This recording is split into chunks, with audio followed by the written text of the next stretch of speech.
नमस्कार। आज हम जिन विधाओं पर बात करेंगे वे विधाएं हैं संस्मरण और रेखाचित्र। हमें इन विधाओं की विशेषताओं और इनसे जुड़े हुए प्रमुख रचनाकारों के बारे में जानना है। पहले संस्मरण। संस्मरण क्या है? संस्मरण वर्तमान में अतीत के बारे में लिखे जाने वाली एक विधा है।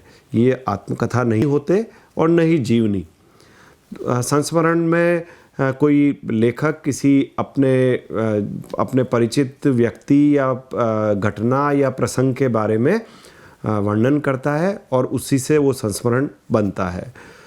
अमेरिका में संस्मरणों की पिछले कुछ सालों से धूम मची हुई है।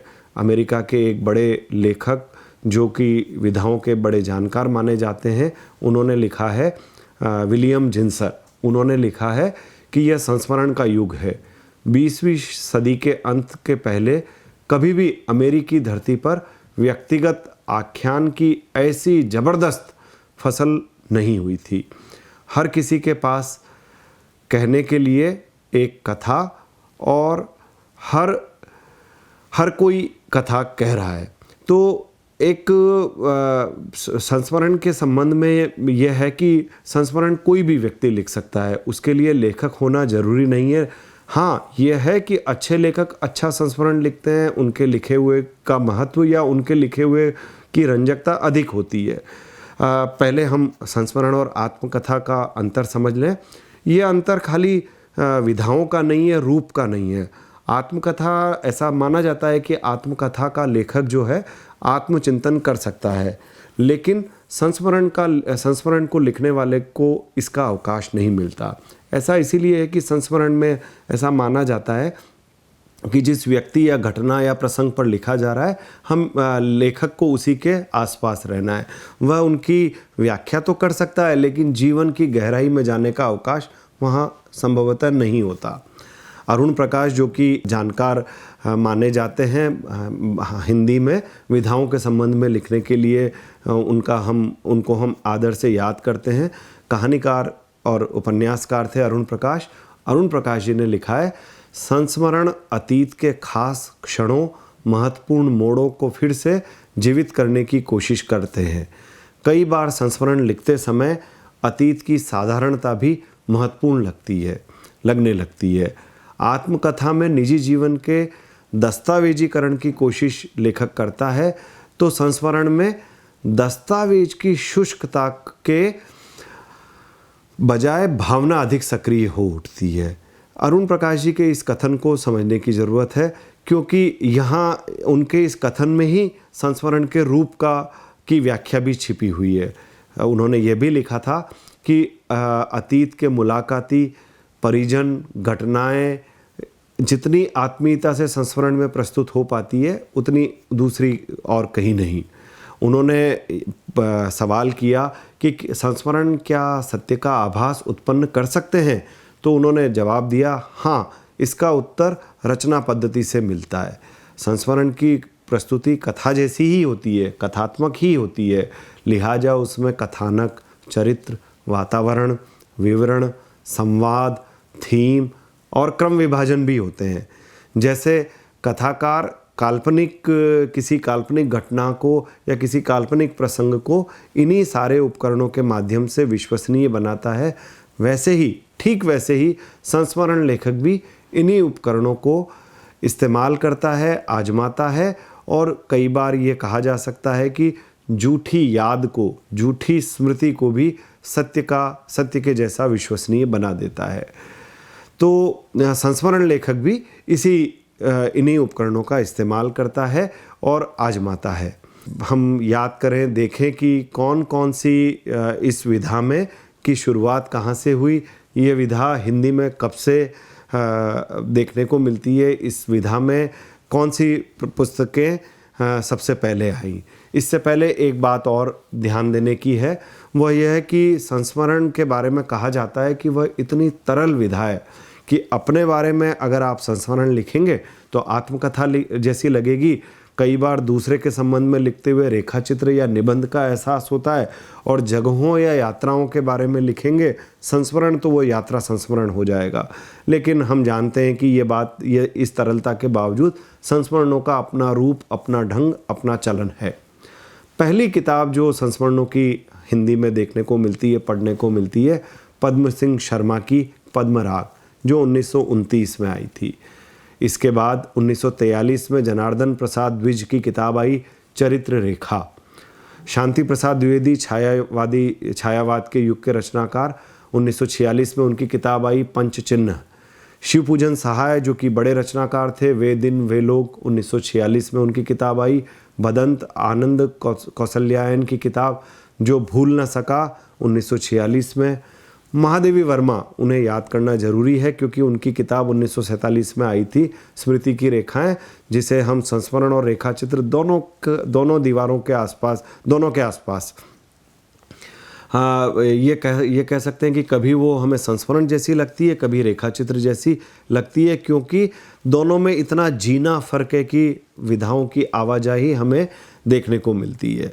बनारसी दास चतुर्वेदी, जिनके बारे में कहा जाता है कि वो अन्य गद्य विधाओं या कथेतर विधाओं के उन्नायक थे, उनकी किताब का शीर्षक ही संस्मरण था, जो 1952 में प्रकाशित हुई। जैनेंद्र, बड़े हिंदी के महान कथाकार, उपन्यासकार, 1954 में उनकी किताब आई ये और वे। रामवृक्ष बेनीपुरी, जिन्हें बहुत अच्छे रेखा चित्रों और संस्मरणों के लिए हम याद करते हैं, 1955 में उनकी किताब आई मुझे याद है। उनकी दूसरी किताब मील के पत्थर 1956 में, और जंजीर और दीवारें तीसरी किताब 1957 में। जो इस विधा की सबसे प्रसिद्ध किताबें रहीं, वो उनमें एक किताब मानी जाती है उपेंद्रनाथ अश्क की, 1956 में प्रकाशित हुई थी, मंटो मेरा दुश्मन, जो उन्होंने मंटो पर लिखी थी। और ऐसा माना जाता है कि यह वह किताब थी जिसने सबसे पहले संस्मरण की शक्ति का परिचय दिया। एक विधा के रूप में कितनी ज़बरदस्त हो सकती है, एक विधा के रूप में संस्मरण कितना मारक, कितना गहरा, कितना प्रभावशाली हो सकता है, ये उपेंद्रनाथ अश्क की किताब मंटो मेरा दुश्मन को पढ़ने से पता चलता है। उनकी एक और पुस्तक प्रकाशित हुई थी 1959 में, ज़्यादा अपनी कम पराई। 1957 में श्री राम शर्मा की किताब छपी वे जीते कैसे हैं। विष्णु प्रभाकर, जिन्होंने आवारा मसीहा जैसी जीवनी लिखी, जो कथेतर विधाओं के लिए जाने जाते हैं, उनके अनेक संस्मरण प्रकाशित हुए। कुछ शब्द कुछ रेखाएं, जाने अनजाने, यादों की तीर्थ यात्रा और सृजन के सेतु। इस विधा में पहली किताब उनकी 1965 में आई थी, तो 1990 में उनकी सृजन के सेतु नामक किताब का प्रकाशन हुआ। शांतिप्रिय द्विवेदी, अगर पुराने रचनाकारों को भी हम याद करते चलें, स्मृतियाँ और कृतियाँ 1966 में उनकी किताब आई। मोहन राकेश की पत्नी अनीता राकेश ने इस विधा में अनेक किताबें लिखी। चंद सत्रें और सबसे प्रमुख किताबें उनकी 1975 में प्रकाशित हुई। कृष्णा सोपती, जिन्होंने हम हशमत नाम से संस्मरण लिखे थे, 3 खंड इसके प्रकाशित हुए, जो कि 1977, 1998 और 2012 में प्रकाशित हुए। राजेंद्र यादव, जिनके बारे में हमें रुक कर बात करनी चाहिए, औरों के बहाने 1981 में उनका संस्मरण की पुस्तक आई, तो 2000 में उनकी दूसरी किताब छपी वे देवता नहीं है। वे देवता नहीं है पुस्तक बहुत महत्वपूर्ण पुस्तक है इस विधा की। उसका कारण है कि राजेंद्र यादव बताते हैं कि जो हमारे प्रिय रचनाकार हैं, आदरणीय रचनाकार हैं, श्रेष्ठ रचनाकार हैं, जीवन में, जिंदगी में, संसार में, वे भी साधारण मनुष्यों की तरह ही हैं। उनके साथ में भी राग विराग हैं, उनके साथ में भी आशा निराशा हैं, उनके साथ में भी छल कपट, प्रपंच, तमाम चीज़ें हैं, जैसा किसी भी मनुष्य के जीवन में होता है। इसीलिए उन्होंने अपनी किताब का शीर्षक रखा वे देवता नहीं हैं। इस किताब ने इस विधा, इस संस्मरणों की विधा को एक तरह से कहा जाना चाहिए फिर से चर्चा में लाया, और हमको याद करना चाहिए इसी विधा राजेंद्र यादव की इस किताब के आसपास ही प्रकाशन शुरू हुआ था। इस किताब के आने से पहले शुरू हो गया था हंस में काशीनाथ सिंह के संस्मरणों का सिलसिला, जो कि 1992 में याद हो कि न याद हो शीर्षक से प्रकाशित हुआ। और काशीनाथ सिंह की ये किताब इस विधा की सबसे प्रसिद्ध किताबों में एक है। उनकी दूसरी किताबें जिनमें संस्मरणों की दूसरी किताबें जिनमें 2004 में प्रकाशित हुई थी, जो आछे दिन पाछे गए शीर्षक से, 2006 में घर का जोगी जोगड़ा। इन दोनों किताबों को भी याद करना चाहिए। आछे दिन पाछे गए में उन्होंने अपने मित्रों को, अपने समकालीनों को याद किया है, तो घर का जोगी जोगड़ा पूरी तरह से नामवर सिंह पर लिखे गए संस्मरणों की पुस्तक है। एक किताब उनकी जिसके बारे में विवाद होता है कि वो संस्मरण है कि उपन्यास, रिपोर्टाज है कि डायरी, काशी का 80 2002 में प्रकाशन हुआ और विधाओं की अंतरक्रिया का श्रेष्ठ उदाहरण काशी का 80 बनकर आया। थोड़ा सा पहले पीछे चले जाएं, इसी दौर में जब काशीनाथ सिंह की किताब आई थी, उसके थोड़ा अरसा बाद 1995 में लौट आओ धार दूधनाथ सिंह की किताब का प्रकाशन हुआ था। और इस किताब के साथ के ऊपर आरोप भी लगे कि दूधनाथ सिंह ने कल्पना का भी प्रयोग किया है, लेकिन जैसा जीवन की जैसी हार्दिकता, जैसी गर्मजोशी, जैसी अंतरंगता, जैसी कई बार ये यहाँ तक कहें कि कड़वाहट लौट आओ धार में मिलती है, किसी किताब में नहीं मिलती। रविंद्र कालिया, जिनकी संस्मरणों की पहली किताब 1996 में सृजन के सहयात्री आई, और बाद में तो उन्होंने इस विधा में अभूतपूर्व काम किया, और उनके संस्मरणों को हिंदी में हम हर कोई बड़ी आत्मीयता से, बड़े प्रेम से याद करते हैं। और उनका बल्कि यहाँ तक कहा जाता है कि साठोत्तरी कहानी के कहानीकार के रूप में भी मैं अगर रविंद्र कालिया का नाम भूल भी जाएं तो एक संस्मरण लेखक के रूप में, श्रेष्ठ संस्मरण लेखक के रूप में रविंद्र कालिया का नाम हमेशा बना रहेगा। कांति कुमार जैन, जिन्होंने हंस में राजेंद्र यादव के आग्रह पर इस विधा का एक तरह से कहा जाए तो इस विधा को स्थापित करने के लिए नए ज़माने में नए पाठकों के लिए संस्मरण लिखने का ऐसा अनूठा काम किया कि उनके संस्मरणों का इंतज़ार लगभग वैसा ही होता था जैसा किसी ज़माने में टीवी सीरियल रामायण या महाभारत का इंतज़ार दर्शक करते थे। उन्होंने अपने तमाम समकालीनों के बारे में संस्मरण लिखे। और हाँ, ध्यान देने की बात यह भी है कि काशीनाथ सिंह, रविंद्र कालिया और कांति कुमार जैन वो संस्मरण लेखक हैं, वो संस्मरणकार हैं जिन्होंने जीवित लोगों पर संस्मरण लिखे। आमतौर पर हिंदी में चलन था कि जो लोग गुजर गए हैं उनके बारे में संस्मरण लिखे जाते थे, जो कि संस्मरणों से अधिक श्रद्धांजलियों के रूप में तब्दील हो जाते थे। इन्होंने जोखिम उठाया, जीवित लोगों के बारे में लिखा, प्रिय बातें तो लिखी ही, अप्रिय बातें भी लिखी। और अप्रिय बातों को लिखने की वजह से कांति कुमार जैन पर कई बार मुकदमों और तनाव और लिखापढ़ी की नौबत भी आई, लेकिन उन्होंने इस विधा में सचमुच अनूठा काम किया। कांति कुमार जैन की किताबों का जिक्र करूंगा।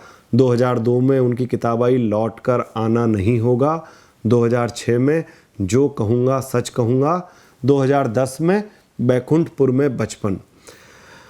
कुछ ऐसे संस्मरणों की भी बात करते चले जो लेखक ने किन्हीं मशहूर व्यक्तियों पर नहीं लिखे और अपने जीवन या अपने आसपास के जीवन के बारे में लिखे, साधारण लोगों के बारे में लिखे। ऐसी किताबों में सबसे पहले 2004 में नंगा तलाई का गांव जो विश्वनाथ त्रिपाठी का आया।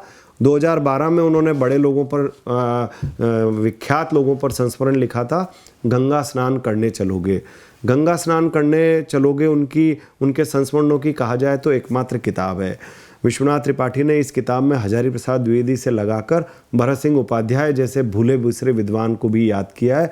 फिराक गोरखपुरी, हरिशंकर परसाई, भीष्म साहनी, तमाम लोगों पर उन्होंने संस्मरण लिखे हैं। और ये संस्मरण न केवल इन विधाओं के, या ये कहा जाना चाहिए कि इस विधा की श्रेष्ठ उपलब्धि के रूप में हमारे सामने आते हैं, बल्कि जो संस्मृत हैं, यानी कि जिन पर लिखा गया है, उन लोगों के संबंध में अगर हमें एक व्यवस्थित, एक सुव्यवस्थित राय बनानी है, उनके व्यक्तित्व को ठीक तरीके से जानना समझना है और थोड़ा थोड़ा उनके लेखन के संबंध में भी जानना है, तो ये इस पुस्तक को हमें याद करना होगा। अरुण प्रकाश ने तो अपने आलेख में, अपनी पुस्तक में स्थापना ही दी थी कि नामवर सिंह पर जब उन्होंने, विश्वनाथ त्रिपाठी ने एक संस्मरण लिखा था, हक अदा न हुआ, जो कि नामवर सिंह की षष्ठी पूर्ति पर लिखा गया था, वह पहला हमारे दौर का पहला संस्मरण था जिसके द्वारा हिंदी में इस विधा का पुनर्प्रकटीकरण हुआ। और अब देखिए तो हिंदी में संस्मरण इतना लोकप्रिय, इतना मकबूल हुआ है कि इस विधा की किताबों को याद करना, गिनना भी लगभग वैसा ही कठिन और चुनौतीपूर्ण है जैसा कि हर साल आने वाले कविता संग्रहों की गिनती करना। कुछ नाम और लेकर इस विधा पर मैं बात समाप्त करूँगा। डॉक्टर सत्यनारायण जो इस विधा के जाने माने लेखक हैं, उनके अलावा इलाहाबाद से जुड़े हुए लोगों के अनेक संस्मरण हैं। हाँ, एक बात जो कहना ज़रूरी है, कुछ लेखकों ने व्यक्तियों या ये कहिए कि विभूतियों पर संस्मरण लिखने के बजाय स्थानों और घटनाओं के संबंध में भी लिखा है। बलदेव वंशी की एक अनूठी किताब याद आती है, दिल्ली टी हाउस, जिसमें उन्होंने दिल्ली टी हाउस से जुड़े हुए लोगों के संस्मरणों को इकट्ठा किया और उसे प्रकाशित करवाया। अगर दिल्ली के पिछले 50 सालों की सांस्कृतिक हलचलों को जानना है तो निश्चित रूप से वह किताब हमारे लिए बहुत उपयोगी है। इसी तरह से दुष्यंत कुमार पर एक पूरी किताब मुकम्मल संपादित की डॉक्टर विजय बहादुर सिंह ने, तो डॉक्टर कामेश्वर प्रसाद सिंह ने हमारे देश के जाने माने कवि, ज्ञानपीठ से सम्मानित केदारनाथ सिंह के संबंध में एक किताब संपादित की थी, चकिया से दिल्ली। नामवर सिंह उनके जेएनयू में रहने के, जेएनयू में अध्यापन के दौरान उस समय को याद करते हुए किताब का संपादन किया सुमन केशरी ने, जेएनयू में नामवर सिंह। तो ये कुछ थोड़ी भिन्न प्रकार की किताबें हैं, लेकिन तमाम संस्मरणों के इस तमाम संसार को देखने पर पता चलता है कि हिंदी में धीरे धीरे विधाओं का लोकतंत्र बढ़ रहा है। यही वजह है कि कहानी, उपन्यास, कविता जैसी शास्त्रीय समझी जाने वाली विधाओं के अतिरिक्त इन गैर पारंपरिक या कहिए कि इन अनौपचारिक विधाओं में बहुत अधिक लेखन हो रहा है। दूसरी अब जिस विधा पर हम बात करेंगे, रेखाचित्र। रेखाचित्र और संस्मरण में बारीक फ़र्क है जिस पर हमें बात करनी चाहिए, लेकिन जो एक मुकम्मल परिभाषा हो सकती है रेखाचित्र की, वह यह हो सकती है कि साहित्य में हम जिसे रेखाचित्र कहते हैं उसमें यह कहा जाता है कि कम से कम शब्दों में कलात्मक ढंग से किसी वस्तु, व्यक्ति या दृश्य का अंकन किया जाता है। इसमें साधन शब्द हैं, रेखाएं नहीं, इसीलिए इसे शब्द चित्र भी कहते हैं। कहीं कहीं इसका अंग्रेजी नाम स्केच भी व्यवहार में लिया जाता है। और जैसा कि मैंने शुरू में कहा, यह संस्मरण नहीं है। संस्मरण से भिन्न होता है रेखाचित्र, क्योंकि जहाँ संस्मरण में स्मृतियाँ सबसे अधिक प्रधान होती हैं, वहीं रेखाचित्र में व्यक्ति का चित्र अधिक महत्वपूर्ण होता है। अक्सर दोनों में इतना झीना अंतर हो जाता है और इतना अधिक घालमेल हो जाता है दोनों विधाओं में कि लोग संस्मरणों को रेखाचित्र मान लेते हैं और रेखाचित्रों को संस्मरण। इसका एक उदाहरण भी मैं आगे बताऊंगा, लेकिन बात की शुरुआत यहाँ से करते हैं कि सबसे पहले ये विधा कहाँ से शुरू हुई। तो फिर बनारसी दास चतुर्वेदी का नाम हमें याद करना होगा। उनके रेखाचित्रों की शैली सरस और व्यंग्यपूर्ण कही गई और उन्होंने रेखाचित्रों के स्वरूप के बारे में भी एक किस्म का ये कहा जा सकता है कि सैद्धांतिक विवेचन किया है। बनारसी दास चतुर्वेदी ने लिखा था कि जिस प्रकार एक अच्छा चित्र खींचने के लिए कैमरे का लेंस बढ़िया होना चाहिए और फिल्म भी काफ़ी कोमल या सेंसिटिव, उसी प्रकार साफ चित्रण के लिए रेखा चित्रकार में या कहिए कि रेखा चित्र लेखक में विश्लेषणात्मक बुद्धि तथा भावुकतापूर्ण हृदय दोनों का सामंजस्य होना बहुत जरूरी है। यह परिभाषा बनारसी दास चतुर्वेदी ने रेखाचित्रों के संबंध में दी थी। परदुख कातरता, संवेदनशीलता, विवेक और संतुलन, इन तमाम गुणों की आवश्यकता है। कहना न होगा कि ये तमाम गुण दूसरी विधाओं में भी आवश्यक है, लेकिन जो उन्होंने मुख्य बात कही उसे ध्यान रखना आवश्यक है। निस्संदेह खुद बनारसीदास चतुर्वेदी के लेखन में हम ये सारी विशेषताएं देख सकते हैं। राष्ट्रीयता की भावना के साथ साथ वसुधैव कुटुंबकम की भावना इनके रेखा चित्रों में बहुत अधिक देखी जा सकती है। उनके रेखा चित्र हमारे साथी और प्रकृति के प्रांगण नामक ग्रंथों में संकलित किए जाते हैं। एक विधा के रूप में, एक स्वतंत्र विधा के रूप में रेखा चित्रों को स्थापित करने का श्रेय पद्म पराग को दिया जाता है, जिसमें संस्मरणात्मक निबंध और रेखा चित्र दोनों का संकलन मिलता है। इन रेखा चित्रों में उस दौर के महत्वपूर्ण लोगों को विषय बनाया गया है। पद्म सिंह शर्मा इस विधा के नायक के रूप में भी जाने जाते हैं और इनसे प्रभावित होकर उस दौर में अनेक लेखकों ने रेखा चित्र लिखे, जिनमें श्री राम शर्मा और हरिशंकर शर्मा का नाम हम प्रमुखता से लेते हैं। महादेवी वर्मा को इस विधा का एक और महत्वपूर्ण लेखक हम मानते हैं। महादेवी वर्मा से पहले एक पुस्तक का उल्लेख करना जरूरी है। 1937 में प्रकाशित हुई थी श्री राम शर्मा की पुस्तक बोलती प्रतिमा, और इस बोलती प्रतिमा की विशेषता थी कि इसमें समाज के निम्न वर्ग के पात्रों का सजीव चित्रण हुआ है। प्रकाश चंद्र गुप्त ने इस विधा को स्थापित करने के लिए रेखा चित्र नाम से ही एक पुस्तक का प्रकाशित करवाई थी। उस पुस्तक को, इनके रेखा चित्रों की विशेषता यह है कि इन्होंने अपने विषयों को मनुष्य की परिधि से निकाल कर या बाहर ले जाते हुए पेड़ पौधों, पशु पक्षियों और आसपास के जीवन, आसपास के संसार को भी अपने रेखा चित्रों में तन्मयता से स्थान दिया। प्रकाश चंद्र गुप्त हम जानते हैं कि प्रेमचंद पर आलोचनात्मक अध्ययन के लिए हम उन्हें जानते हैं, लेकिन रेखा चित्र जैसी विधा को स्थापित करने के लिए प्रकाश चंद्र गुप्त का ये योगदान जाना जाता है। रामवृक्ष बेनीपुरी, जिनकी इस विधा में पुस्तक आई थी माटी की मूर्तें, जिसे कभी कभी संस्मरणों में भी शामिल किया जाता है, लेकिन जो शुद्ध रेखा चित्र की किताब थी वो 1950 में गेहूं और गुलाब शीर्षक से आई थी, और यह इस निबंध का रेखा चित्र या कहिए निबंध भी पाठ्यक्रमों के मार्फत बहुत अधिक लोकप्रिय हुआ है।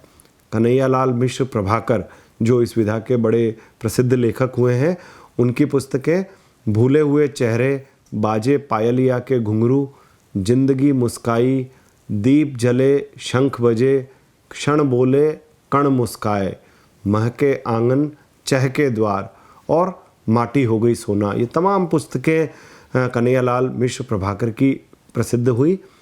विष्णु प्रभाकर, जो कि अन्य गद्य विधाओं के लिए जाने जाते हैं, उनकी 3 पुस्तकें इस विधा में मानी जाती हैं, जाने अनजाने, कुछ शब्द कुछ रेखाएं और हंसते निर्जर दहकती भट्टी। हंसते निर्जर दहकती भट्टी को रेखा चित्रों के साथ साथ यात्राओं की सूचियों में भी शामिल किया जाता है, लेकिन हम जानते हैं कि वो मूलतः रेखा चित्रों की शक्ल में लिखी गई किताब है।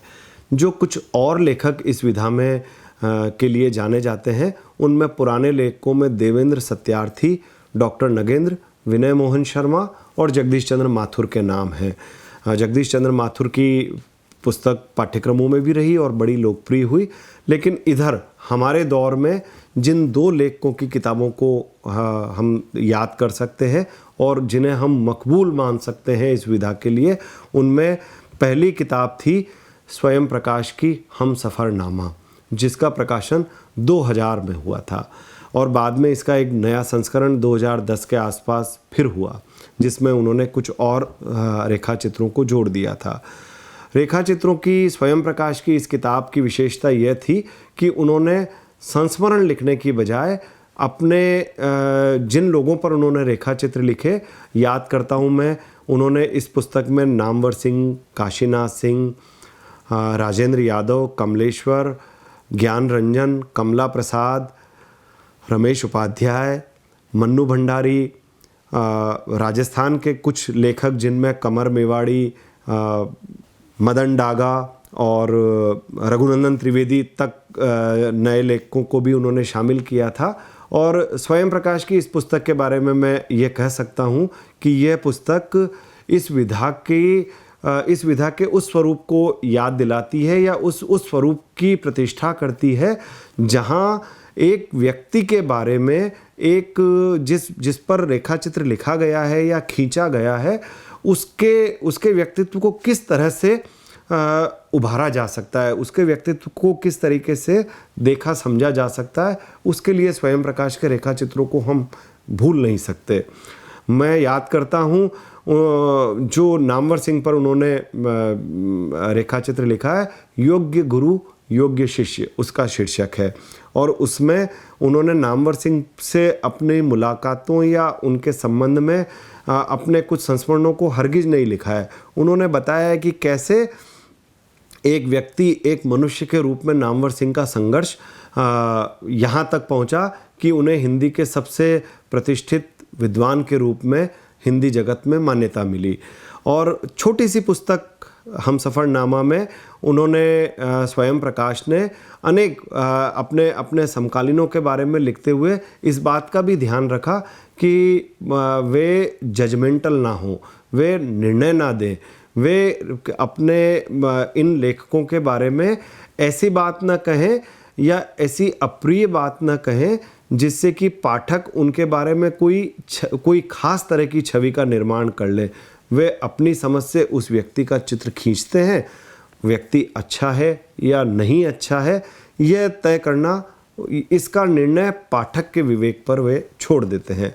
काशीनाथ सिंह पर लिखते हुए उन्होंने एक रोचक बात लिखी थी कि हमारे देश में दो भाइयों का, एक ही घर में दो प्रतिभाशाली भाइयों का हो जाना बहुत नई बात तो नहीं है, लेकिन दो भाइयों का एक परिवार में हो जाने की वजह से एक भाई के व्यक्तित्व के प्रभाव का लाभ या कहिए हानि किस तरह से दूसरे भाई पर पड़ता है, इसका उदाहरण उन्होंने काशीनाथ सिंह को माना था। इसी तरह जो सबसे इस पुस्तक का जो दो सबसे रोचक रेखाचित्र हैं, जिन्हें इस विधा की सर्वोत्तम उपलब्धि के रूप में जो स्वयं प्रकाश के शब्दों में हो सकती है या जो स्वयं प्रकाश की कलम से हो सकती है, वे दो रेखाचित्र हैं।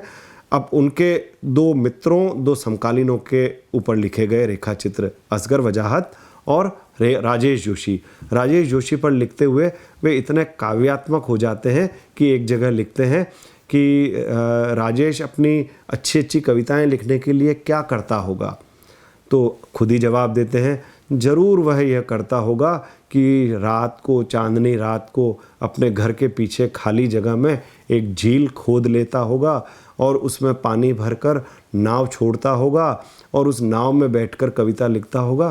तभी वो कविता ऐसी होती है, ऐसी बनती है कि पाठकों के दिल दिमाग पर छा जाती है। अब जाहिर है कि कल्पना की यह उड़ान या कल्पना की ऐसी शक्ति एक रंजक गद्य लिखने वाले के पास कितनी, एक मोहक गद्य लिखने वाले की कलम से निखर कर कैसी शक्तिशाली हो सकती है। बहरहाल इस पुस्तक का जो योगदान या जो महत्व हम हमारे दौर में महसूस कर सकते हैं, समझ सकते हैं, वो दो अर्थों में हम कर सकते हैं। पहला यह कि हमारे देश में या हमारे समाज में जहाँ राजनेता या दूसरे तमाम तरह के क्षेत्रों वाले लोग ही नायक हो सकते हैं, नायक माने जाते हैं तमाम कारणों से, क्या उस समाज में, उस देश में, उस भाषी समुदाय में साहित्यकार भी एक नायक की तरह से हो सकते हैं? स्वयं प्रकाश की पुस्तक यह अनूठा काम करती है। हमसफरनामा, जिसका प्रकाशन पहली बार 2000 में हुआ था और जिसका दूसरा संस्करण कुछ अरसे बाद आया। दूसरी किताब ममता कालिया की 2011 में आई थी, कल परसों के बरसों। इस किताब में ममता जी ने अपने समकालीनों, अपने वरिष्ठों के बारे में जो रेखाचित्र लिखे वो रोचक हैं, पठनीय हैं। अपने पति रविंद्र कालिया, अपने शहर के बड़े विद्वान और बड़े ज्ञानी गुणीजनों के बारे में उन्होंने लिखा है, कथाकारों के बारे में लिखा है। उन्होंने अपने पढ़े हुए दिनों के बारे में भी कहीं कहीं याद करते हुए उन्होंने रेखाचित्रों में उनका हवाला दिया है।